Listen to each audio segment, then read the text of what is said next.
Welcome back to another episode of Rock Boys Football Fall Camp winding down for Michigan and Sherrone Moore. Dill, want to take a look back at the last 3 to 4 weeks and talk about some guys that really emerged for this Michigan program during fall camp. And Dill, I think the biggest storyline here is, Michigan was looking for this, right? There are a lot of people that are writing this Michigan program off because of all the talent that they lost to the NFL draft. And I think a lot of Michigan fans are sitting here, including ourselves, and saying there are a lot of good football players on this roster that, kind of have been waiting in the wings.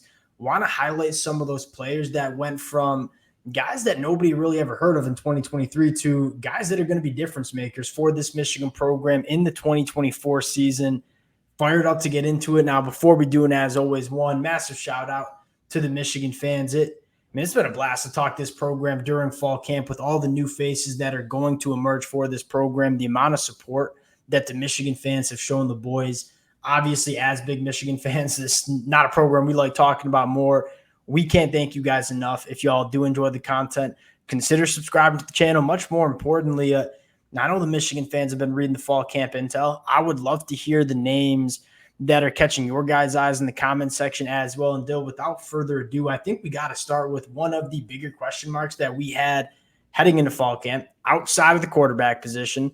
That was who was going to be cornerback 2 opposite Will Johnson. Lamar Morgan got up in front of the media the other day and said, it sounds like it's going to be Jair Hill heading into 2020. And that's the exciting part, because even last year, you kind of think about what that quarterback or cornerback 2 battle was going to be. It was kind of like, will you get another emerging star in Amarian Walker, or will you get just a really solid, quality corner? But again, obviously with Josh Wallace, you got really strong play, but you knew you were never going to get that elite tier 1 Will Johnson level play. Not saying Jair Hill's necessarily going to be Will Johnson, but he kind of has that extra gear to him, that extra level of talent that I think really excites you. As can you have one of those elite duos? Because last year was a good duo with Will Johnson obviously leading the way. But I don't know that you had 2 guys that were going to be very obviously NFL players. And two things that stand out to me about Jair Hill. One, if he's beating out a cornerback like Amir Hall, who, again, I've been very vocal, I'm a very big fan of. I think he's going to play plenty for Michigan in 2024. That means he's really come together, because I think Amir Hall is a very good cornerback coming in from Albany. I think, secondly, you kind of hit the nail right on the head. He is a lot more talented than I think a lot of people give him credit for. You go back to Jair Hill coming out of high school, 6'2", 180, runs a 10.8 in the 100-meter dash. He's long, he's fast, he's a functional, fluid athlete. There is some real upside to Jair Hill that I don't think a ton of people give him credit for. You get a reached potential of Jair Hill and then Will Johnson on the other side. That is a really good cornerback duo for this Michigan program heading into the 2024 year. Dill, next storyline that was, again, one of the biggest storylines for this Michigan defense was how do you replace Mikey Sandstrill at that nickel corner spot? Again, I think everybody's starting to catch on with all the waves that Mikey's made in the NFL, how good he was and how valuable he was for that Michigan program in 2024 as a guy that just did not lead the football field for Michigan. Our big question mark was, who's going to win that position battle? We kind of highlighted 2 guys heading in, Zeke Barry, Jaden McBurrows, 2 guys that, we really believe in. But I think the conversation was, we kind of know what we're going to get with Jaden McBurrows, a very solid football player. Zeke Barry was the guy that could be special. And that's not a shot at Jaden McBurrows, but I think it's just recognizing that Zeke Barry is extremely talented. And we kind of said, what does the best version of this Michigan defense look like? It probably included Zeke Barry starting at nickel, and Lamar Morgan gets up there and says, yeah, Zeke Barry is probably leading the charge at that nickel corner spot.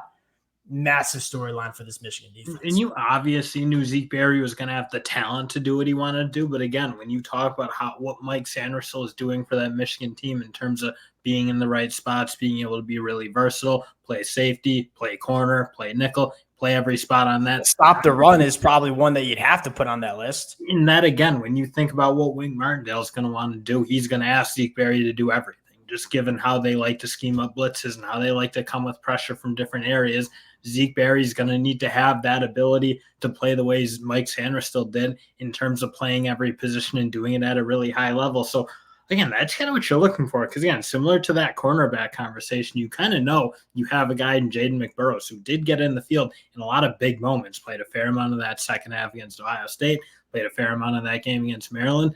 A guy who, when he came in, did his job and did it well. So again, Zeke Barry certainly, I think, gives you more upside, more versatility, more ability against the run for sure. But if he's going to beat out Jaden McBurrows, and it sounds like he is, that's kind of one of those guys when we're talking emerging players. Zeke Barry certainly. Yeah, it tells you, hey, if Zeke Barry's outplaying Jaden McBurrows, who's kind of a known commodity, good Big Ten football player, that tells you something about Zeke Barry and Dill. And I still think Jaden McBurrows is going to carve out a role on this Michigan defense, just because, again, what we kind of talked about, his understanding, his ability to play different positions, especially be in the right spot in that passing attack, which is really what shined, I think, for him last year. I think he's going to get his fair amount of work. But again, Zeke Barry, certainly the guy who comes in and feels like much more of a difference maker and just like a solid piece of the puzzle. Yeah, Lamar Morgan even said it best. Like, this is a quote unquote positionless defense. Like, we're going to play a lot of guys at a lot of different spots. And you go back to Michigan in 2023, it was a lot of different defensive backs and a lot of rotation in the back end. Dill, we were so concerned about the depth of this Michigan football team, at least in the secondary. It sounds like this team is really, really deep heading into 2024 as well. And I think my closing statement on Zeke Barry is what a fit in this Wink Martindale defense in terms of, what I was so excited about with Zeke Barry is you go back to the high school film, this kid lived in the box. I mean, this is a guy that can get it done kind of in that front seven of a defense as well, which you need your nickel cornerback to do. I think it's a really good fit there. Dill, going to the defensive line, TJ Guy. Again, one of the biggest question marks about this Michigan defense was not the top-end defensive line. I mean, you talk about our starting four up front with Derek Moore, Josiah Stewart on the outside, and then Kenny Grant and Mason Graham on the inside. That is, at least in my opinion, maybe a little bit of a homer take, but I think it's legit. It's the best defensive line we see in the country in terms of these starting four. The big question mark was what made Michigan's defense so special last year. If Josiah Stewart was coming off the field, Brady McGregor, an NFL caliber edge, was coming on the field. There was no dip in production.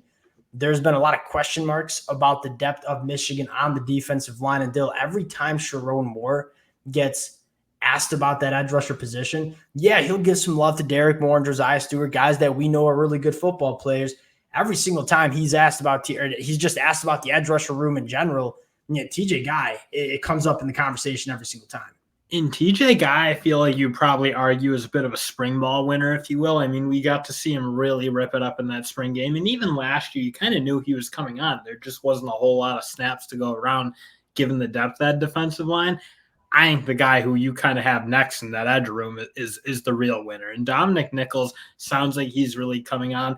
Not a highly, highly recruited prospect, but certainly had the physicality to play at that college level early. And you, again, saw a little taste of him in the spring game. Looked big, looked physical in the way you want to see it. If it sounds like he's playing the way he's playing in fall camp, it'll be really interesting to see if he can earn some spots. Because, again, I think you still have some questions about who's going to be that third wave, if you will, or second or third wave. 100%. I think what stands out with Dominic Nichols, what is the number one thing that keeps true freshmen off the football field, specifically in the Big Ten? Yeah, it's physicality. You take a look at the updated weight for Dominic Nichols, 6'5", 266 pounds. And then you go back to the spring game, like the kid looks like not an all Big Ten defensive lineman, but looks like a Big Ten defensive lineman.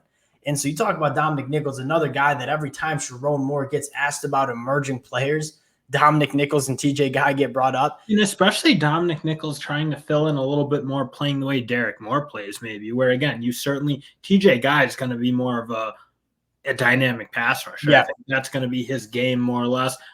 Josiah Stewart, certainly that's his game. And again, you got to fill what McGregor did, what Jalen Harrell did. Certainly not the greatest pass rushers in the world, but they were really physical, really tough against the run, did a good job collapsing pockets. Again, you kind of look about filling out that skill set. You still probably wonder who's going to be that guy to replace those two. Derek Moore certainly is going to take the load of it.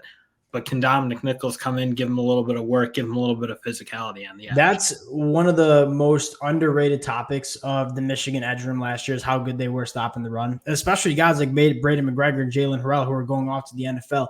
Yeah, they were solid pass rushers. Their real value to that Michigan program was how good they were against the run. They're long, they're physical, they know how to keep the outside shoulder free. Dominic Nichols looks like that, right? He's 6'5", he's 266 pounds, has heavy, heavy hands. If Dominic Nichols can come in and kind of give you some of those kind of snaps, really big storyline. I'd certainly like to see him emerge the way Dominic Moore has emerged. Yeah, Derek Moore came in right as a true freshman, was a guy. and also has a little bit more upside in the pass rush than probably what McGregor and Harrell had in terms of like his burst, his ability to get around the edges and beat guys for true sacks. So again, you'd certainly like to see Nichols emerge into that role, but I think his floor certainly even probably now is going to be a really good physical edge setting. Both Maryland cats as well. Water's good in Maryland. I want to highlight just a couple other true freshmen really quick. I don't have them pulled up, but Cole Sullivan at linebacker, we talked about him last week, dog. And then Jordan Marshall at running back. I mean, this was a guy that he's going to be a running back that's physical, that's downhill, that attacks the line of scrimmage. I think you kind of know that Dono and Khalil Mullings are going to be that running back 1 and 2. Michigan's going to run the football a lot. You want to see more running back depth emerge. You keep your eye on Jordan Marshall coming in as a true freshman. Going to the offensive side of the football, we got to start with Marlon Klein. Colson Loveland described Marlon Klein as the fastest, biggest, strongest tight end they have in the room. That's the best tight end in the country. Speaking of the tight end, I don't mind him saying he's bigger, stronger, faster than Loveland. If he's bigger, which again, Colson Loveland's being modest. I think we all know that. If he's even close to that world, Marlon Klein's going to be a dude within this Michigan tight end room. We knew he was super talented, but we also knew it was going to take a couple of years for him to build that physicality. And at 6'6", 215 coming out of high school was just this freak show, big body that looked like a wide receiver when he was running routes. You look up, looks like Brady McGregor. We've made that joke plenty. He's up to 247 pounds. I mean, if you want to play tight end for Michigan, you have to inline block. You have to get it done in that department. You feel better about that. As much conversation goes around the wide receiver room and the lack of proven production, although we have some wide receivers that are standing out as well, I look at this tight end room, and I think one thing that's really interesting to look at, Kirk Campbell, the OC, back when he was the offensive coordinator at Old Dominion, Zach Coombs had the tight end position at 72 catches. Like, Coach Campbell is not afraid to have this passing attack go through the tight ends. And again, if Marlon Klein's even close to the hype he's generating during spring and fall, you're going to have arguably the best tight end room in the country in 2024. Kirk Campbell's going to feast, I think. And especially given the way, Colson Loveland can go out and legit play as almost the number one wide receiver. We saw it last year on big money downs. He would be at the boundary spot and be able to beat corners or beat whoever was against him in man coverage pretty routinely probably. So again, I think that's certainly an avenue. And Michigan's going to do a fair amount of two tight end, just straight up two guys on the line tight end kind of looks. But I think Marlon Klein will have a huge role because I think Colson Loveland will play a fair amount outside, play a fair amount in that wide receiver kind of position. And that opens up a lot of roles for him to really feast. And even the way A.J. Barner kind of made it work last year, I think Marlon Klein can arguably even be more productive. Tight end twos in this Michigan offense have been massive roles in the passing attack. A.J. Barner in 2023, Schoon in 2022. Like, when we have legit tight end twos, we use them. And I guess, quote unquote, Marlon Klein's the quote unquote backup tight end.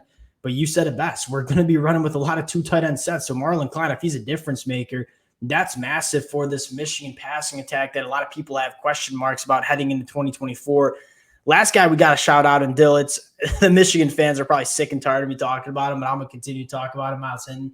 I think Miles Hinton, the buzz he's generating, we know how talented this kid is. He's 6'6", 340. I think Miles Hinton, my bold prediction might be he's going to be a first-team All-Big Ten tackle. And I know there's a lot of good tackles in the Big Ten.